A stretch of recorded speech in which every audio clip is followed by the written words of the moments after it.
Anytime somebody is making you upset or stressing you out or worrying you or hurting you or confusing you or bothering you, they're just not doing what you'd like them to do. Let them.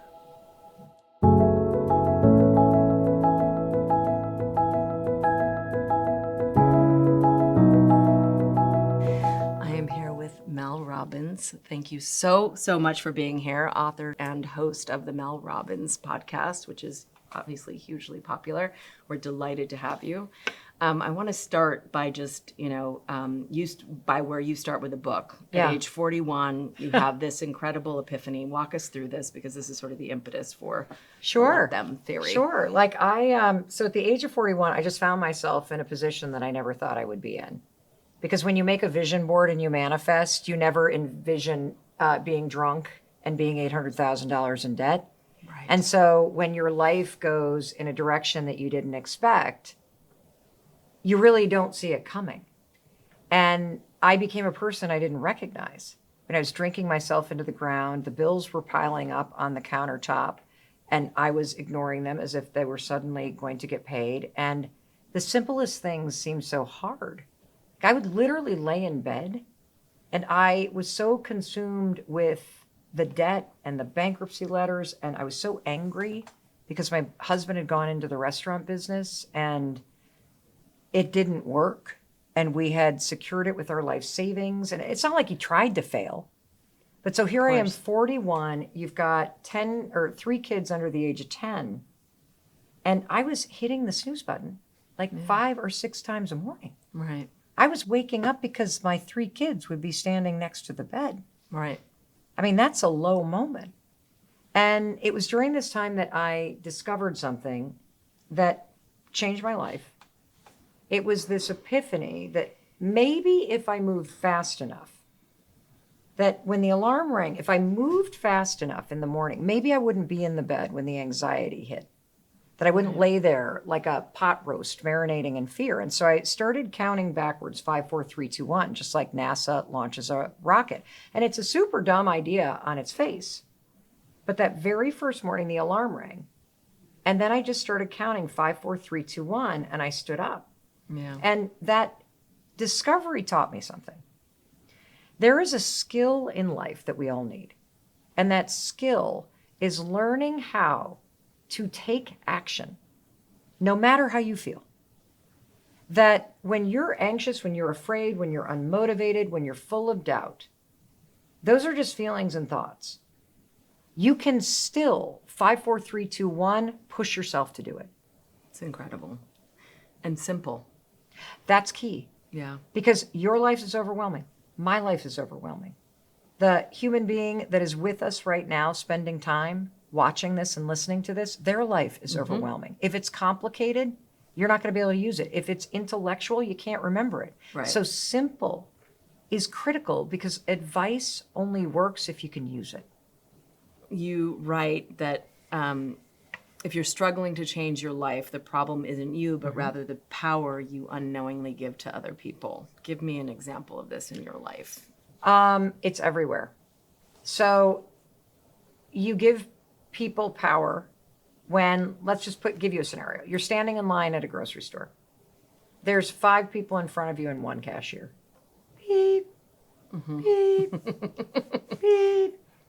What do you feel in your body? Right, you're just like jumping out of your skin. Correct. And in that moment, you just gave something out of your control, power over you. Right. And the irony of this is you didn't have to. If you were to just say, let them. Right. Let them run the grocery store how they run the grocery store. Let them take their time. Let this be irritating. And then you say the second part, which is let me. Let me remind myself that there are always 3 things in my control, and only 3 things at any time. What's only in my control is, what do I think about this? What am I going to do or not do? And what am I going to do with the feelings that are rising up? Am I going to let them rise and fall, or am I going to let them run me over? That's all you can control. And in that scenario, I'm giving power to this dumb situation, and it is draining my energy. It's wasting my time. What you're going to notice and how you use the let them theory is very, very simple. Anytime somebody is making you upset or stressing you out or worrying you or hurting you or confusing you or bothering you. They're just not doing what you'd like them to do. Let them. Because you will never be able to control another human being. You will never be able to control what they think, what they say, what they do, how they feel. And instead of making it your job to manage it or make people happy or worry about it or stress about it, I want you to say, let them. And then you're going to say, let me. Let me remind myself that my time and energy matter. And I get to choose what I think about this, what I'm going to do about this, and how I'm going to feel about this. Here's how it works. Let's just say that your folks want you to come home and visit, right? And you can't. You got something going on that you need to do or that you want to do, more importantly. If they're disappointed that you're not coming, let them. Mm-hmm. Let them be disappointed. I mean, isn't that a beautiful thing that they're disappointed? But the second part of that is that you have to get comfortable with the discomfort. But that's the let me, and here's how you're Right. going to do it. Because let's talk about disappointment. Disappointment means they love you. Right. What's the opposite? Oh, thank God she's not coming. I can't stand. We don't want that. Right. Your parents are allowed to feel disappointed because they want to see you, but that doesn't mean you have to fix it. Adults are allowed to feel what they're allowed to feel. And when you actually give somebody space to feel disappointed, you honor them. You love them. You create space for acceptance. So then you say the let me part and you say, okay, well, let me remind myself. I get to think what I want to think about this. So instead of thinking of disappointment like you've done something wrong, think about it like you've done something beautiful. Because you have a relationship where somebody wants to be with you. And then when you think, well, what do I want to do or not do about it? This is where we lose our power. Mm-hmm. Because we then go and say, well, what's going to make my parents happy, or what's going to make my parents think I'm a good daughter? Mm-hmm. Instead, you say, let me drop into my values and let me operate in a way that makes me know I'm a good daughter. Don't change your plans for them. Change it for you. Because when you decide to change your plans or to do something because it makes you feel like a good daughter or a good colleague or a good parent or a good friend, you now own it. Right. And the sort of let me, let them, and then let me gives you that sort of Yes. that pause. Yes. To allow your prefrontal cortex and the amygdala to All of it. kind of work in concert. Yes. Well, the let them part, here's where the science comes in. So when you say let them, you're doing a couple things. First of all, you are detaching from a situation or a human being that you cannot control. And that's really important because too often we're losing our power because we are crossing a line and trying to fix and manage things that are beyond our control. And you're never going to be able to control another person as hard as you might try. Right. And the reason why is we all have a fundamental need. It's hardwired in us to be in control. Mm-hmm. You have to feel like you're in control of your decisions, your thoughts, your future, what's happening at work, what you're going to eat for dinner tonight. You got to feel like you're in control of, your environment. And this is where this gets into a problem. Because control makes us feel safe and sure and confident. But if you do something that pisses me off or that worries me, or I think and expect that you should be doing something else, now your behavior makes me feel a little out of control. And the mistake that we all make, I made this mistake for 54 years before discovering this, is I would then jump across the line and I'd try to change you or control you or tell you my expectations or be disappointed in you. I screwed this up with my kids so badly when they were kind of not little kids. The let them theory is for young adults and adults. Mm-hmm. But when our son was struggling in school, I actually thought that pressuring him and pulling him off the Xbox and punishing, that was going to make him motivated. Trying to pressure, judge, expect, and control my son, it didn't motivate him to change. It created resistance to change. And the thing that was important for me to start to understand is that, do you know who the hardest working kid in a school is? It's not the kid getting the A's. It's the one who's struggling. Right.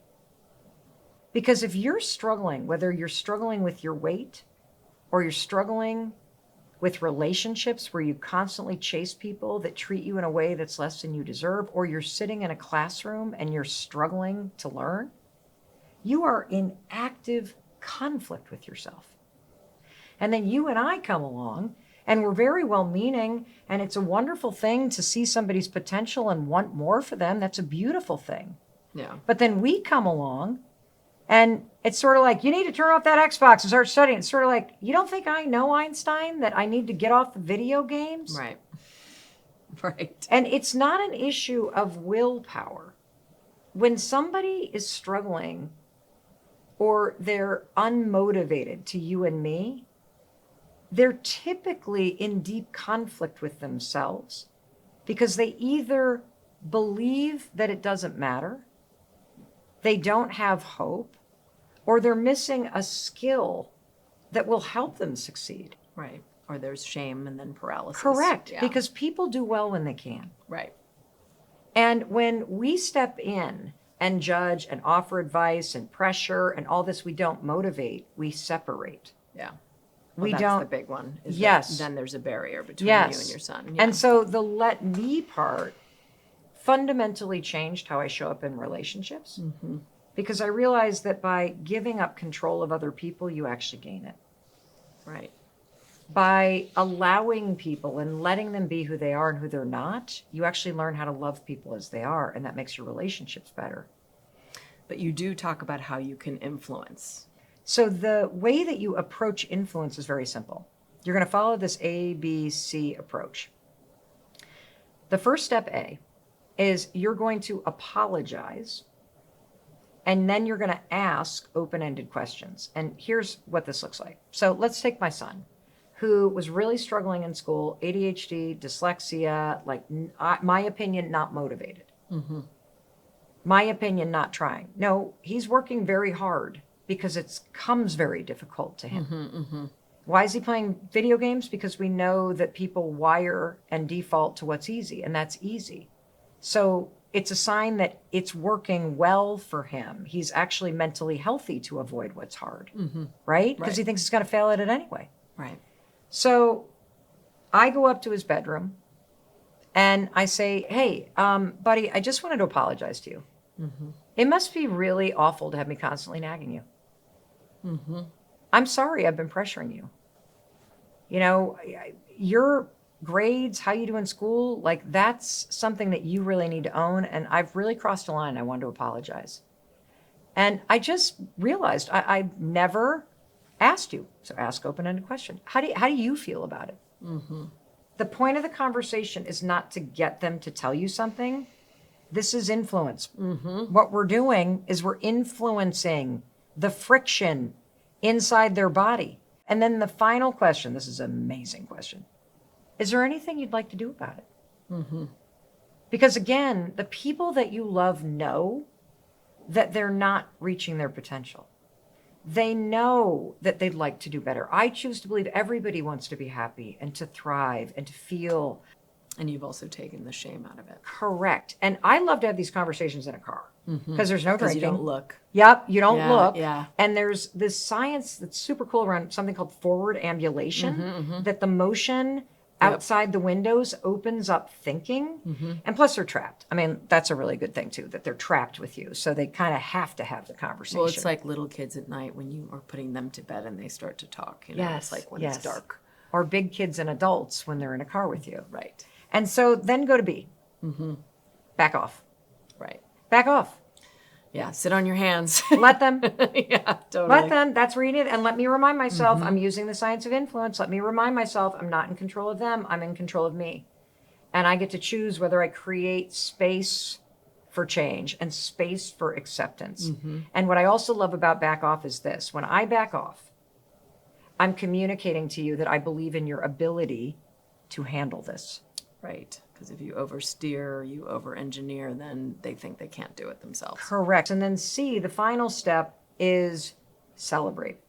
So any small move, I want you to affirm it positively, but not in the passive aggressive way. Like, see, I told you feel better if you went for a run. Right. Or see, it wasn't that hard after all. I was well intentioned, but the impact was the exact opposite of what I actually wanted. And so you celebrate. And my favorite way to do it is to say, you know, I'm really proud of you. Because I know it wasn't easy to sign up for that thing. You know, I'm really proud of you because I know how hard it can be.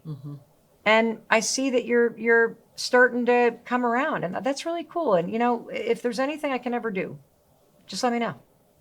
And then back off. Keep it cool. Let them. Yes. Thank you so much. You're welcome. So inspiring.